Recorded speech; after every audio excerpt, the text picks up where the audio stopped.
مسیح یسوع کے عظیم اور جلالی اور فتح مند نام میں آپ سبھی کو ہمارا سلام۔ کرسچنز انفو کے معزز دوستو، آج کی اس ویڈیو میں ہم جانیں گے نبیل قریشی کے بارے میں کہ وہ کون تھے اور وہ کیا وجہ تھی جس کی بنا پر انہوں نے مسیحیت کو قبول کیا۔ نبیل قریشی ایک پاکستانی نژاد امریکن تھے۔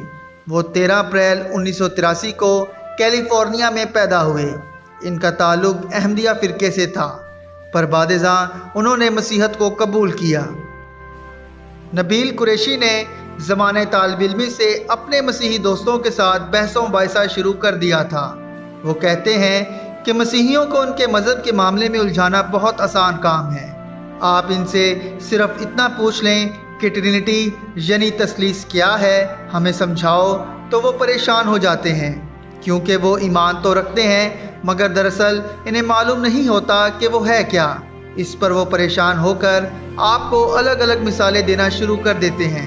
نبیل قریشی جتنا مسیحیوں سے ان باتوں پر ان سے بحث کرتے، اتنا ہی وہ اسلام پر فخر کرتے، اور اسی طرح وہ لوگوں میں اسلام کی تبلیغ بھی کرتے، کیونکہ وہ ٹرینٹی کو کئی خداؤں کو تصور سمجھتے تھے، اور کئی خداؤں کو ماننا ایک بہت بڑا گناہ ہے۔ اس دوران ان کو کوئی ایسا شخص نہ ملا جو ان کو اس بارے میں سمجھا سکتا، مگر پھر ان کی زندگی میں ڈیوڈ نام ایک شخص آیا۔ ہوا کچھ یوں کہ جب وہ کالج میں تعلیم حاصل کرنے گئے تو ان کا سامنا ان کے روم میٹ ڈیوڈ سے ہوا۔ بعد میں نبیل قریشی نے ان سے کافی بحث و مباحثے بھی کیے۔ ایک رات انہوں نے ڈیوڈ کو بائبل پڑھتے ہوئے دیکھا، سو نبیل قریشی نے ڈیوڈ سے کہا کہ جو کتاب تم اس وقت پڑھ رہے ہو یہ وقت کے ساتھ ساتھ تبدیل ہو چکی ہے۔ ڈیوڈ نے بائبل مقدس کو بند کیا اور ان سے کہا، اچھا مجھے مزید کچھ بتاؤ۔ نبیل قریشی نے ڈیوڈ سے کہا کہ یسوع مسیح ارامی زبان بولتے تھے، اور جو ابتدائی کلیسیا تھی وہ عبرانی بولتی تھی، مگر جب بائبل لکھی گئی تو وہ یونانی زبان میں لکھی گئی، تو آپ تو یسوع مسیح کی زبان کے ترجمے کا بھی ترجمہ پڑھتے ہو، اور بعد میں کلیسیا نے اسے لاطینی زبان میں لکھا، اور پھر یہ لاطینی ترجمہ تقریباً 1000 سال تک چلتا رہا، جب تک کہ اس کا ترجمہ جرمن زبان میں نہیں کیا گیا، اور پھر جرمن زبان سے انگلش زبان میں کیا گیا، اور اس کے بعد ورژن کے ورژن ترجموں کے ترجمے، اور ان میں سے آپ یہ نہیں بتا سکتے کہ ان میں سے اصل میں خدا کا کلام کون سا ہے۔ نبیل قریشی اپنے ایسے ہی سوالوں سے کئی کرسچنز کے ایمان کو نقصان پہنچا چکے تھے، اور وہ سوچ رہے تھے کہ یہ بھی ان کے سوالوں سے دب جائے گا، مگر ڈیوڈ نے ان سے کہا کہ اچھا اب تم یہ بتاؤ کہ تم اپنے گھر پر اپنی والدہ سے جو بات کر رہے تھے وہ انگلش میں کر رہے تھے؟ نبیل نے کہا نہیں۔ ڈیوڈ نے کہا مگر جب تم نے مجھے بتایا تو وہ انگلش میں بتایا، تو کیا تم نے جو ترجمہ کیا وہ غلط تھا؟ نبیل کا جواب تھا نہیں۔ ڈیوڈ نے مزید کہا کہ اگر آپ کئی زبانیں جانتے ہوں تو آپ ایک میسج کا کئی زبانوں میں ترجمہ کر سکتے ہیں، اور اس سے آپ کا میسج صحیح ہی رہے گا۔ اور اسی طرح یسوع مسیح کے شاگردوں نے بھی کیا۔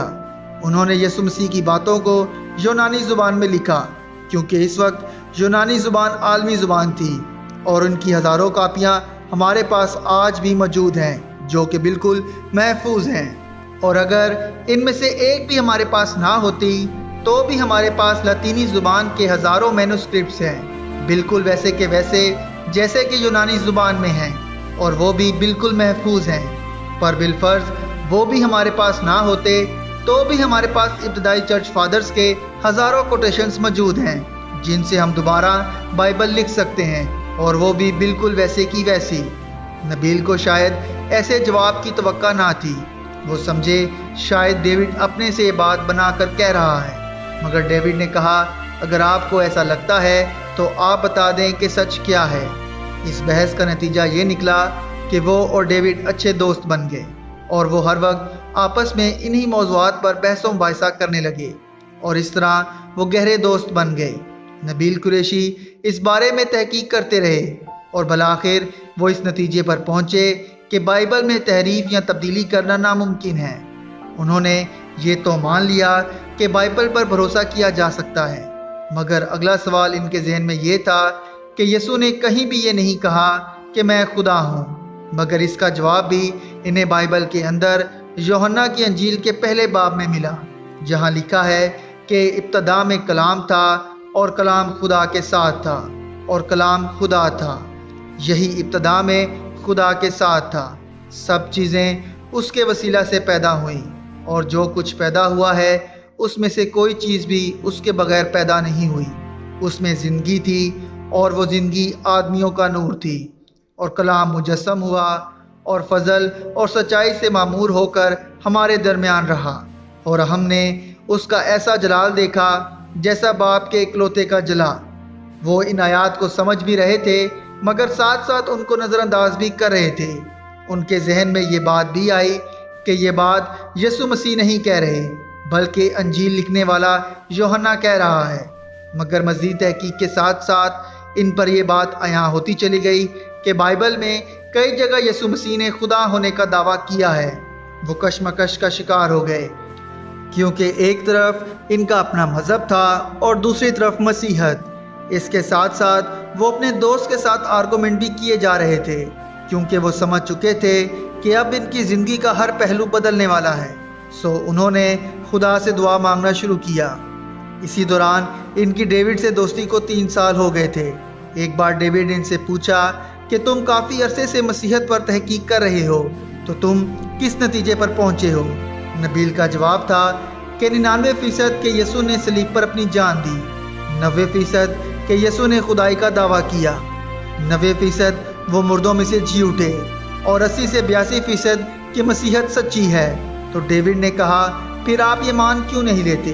نبیل کا جواب تھا کہ بے شک مسیحت 80 سے 82% درست ہے، مگر میرے نزدیک میرا مذہب 100% ہے، اور وہ مسیحت سے بہت اوپر ہے۔ ڈیوڈ نے کہا کہ اب تم ایک کام کرو، جس طرح تم نے مسیحت پر تنقیدی اور تاریخی طور پر جانچ پڑتال کی ہے، اسی طرح اب تم اپنے مذہب کو بھی اسی طرح جانچو اور مجھے بتانا کہ اس کا کیا نتیجہ نکلا۔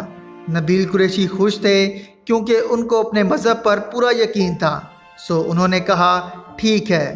سو انہوں نے اسلام پر تحقیق کرنا شروع کی۔ جیسے جیسے انہوں نے بائبل اور قرآن کا موازنہ شروع کیا، ان پر حقیقت عیاں ہوتی چلی گئی۔ اس کے بعد ان کا کہنا تھا کہ اگر آپ کسی دوسرے مذہب پر اسی طرح تحقیق کریں جس غلطی والے نظریے سے آپ مسیحت کو ناپتے ہیں، تو مسیحت سچائی میں دیگر مذاہب سے بہت اوپر ہے۔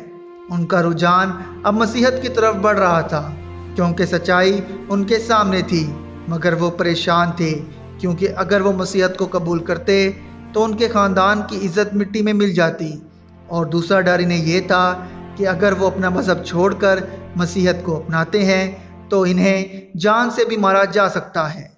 اس کے بعد انہوں نے مزید دعا کرنا شروع کیا کہ خدا ان کی رہنمائی کرے اور انہیں سیدھی راہ دکھائے، اور اس کا جواب خدا نے انہیں خواب میں دیا۔ نبیل قریشی اپنے خواب کو اس طرح بیان کرتے ہیں کہ ایک بہت بڑا کمرہ ہے جہاں کھانے کی دعوت ہے، اور لوگ تیار ہو کر بیٹھے ہیں اور کھانا شروع ہونے والا ہے، مگر لوگ مالک کا انتظار کر رہے ہیں۔ میں بھی وہاں دروازے پر کھڑا ہوں۔ میں یہ سمجھ چکا تھا کہ یہ جگہ جنت ہے۔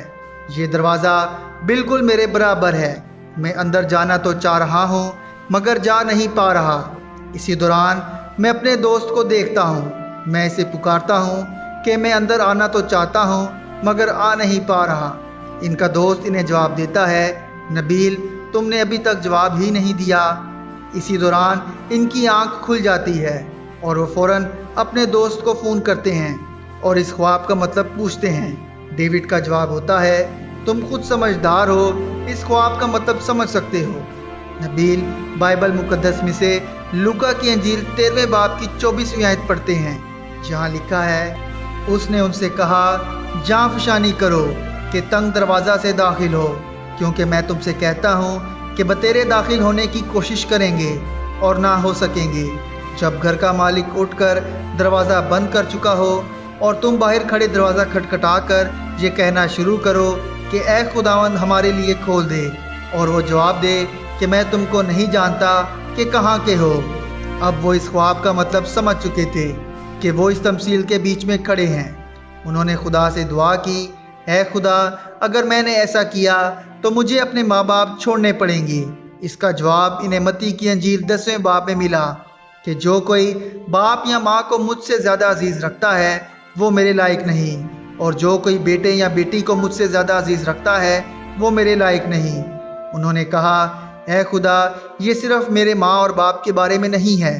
ان کو اسی کی اگلی آیت میں جواب ملا کہ جو کوئی اپنی صلیب نہ اٹھائے اور میرے پیچھے نہ چلے وہ میرے لائق نہیں۔ جو کوئی اپنی جان بچاتا ہے اسے کھوئے گا، اور جو کوئی میری خاطر اپنی جان کھوتا ہے اسے بچائے گا۔ اور انہوں نے اسی وقت اپنے گھٹنے ٹیکے اور خدا سے دعا کی اور خدا کا شکریہ ادا کیا کہ اس نے ان پر اپنی سچائی عیاں کی، اور یوں نبیل قریشی نے مسیحیت کو قبول کیا۔ اس کے بعد نبیل قریشی نے مسیحیت کا پیغام لوگوں تک پہنچانا شروع کیا۔ نبیل قریشی اب ہمارے درمیان نہیں ہیں کیونکہ وہ سٹمک کینسر کے باعث 16 ستمبر 2017 کو 34 سال کی عمر میں خداوند یسوع مسیح میں ابدی نیند سو گئے۔ دوستو، اگر آپ کو ہماری یہ ویڈیو اچھی لگی ہو تو اس ویڈیو کو لائک، شیئر اور ہمارے اس چینل کو ضرور سبسکرائب کیجیے گا۔ خداوند آپ کو بہت برکت دے۔ خدا حافظ۔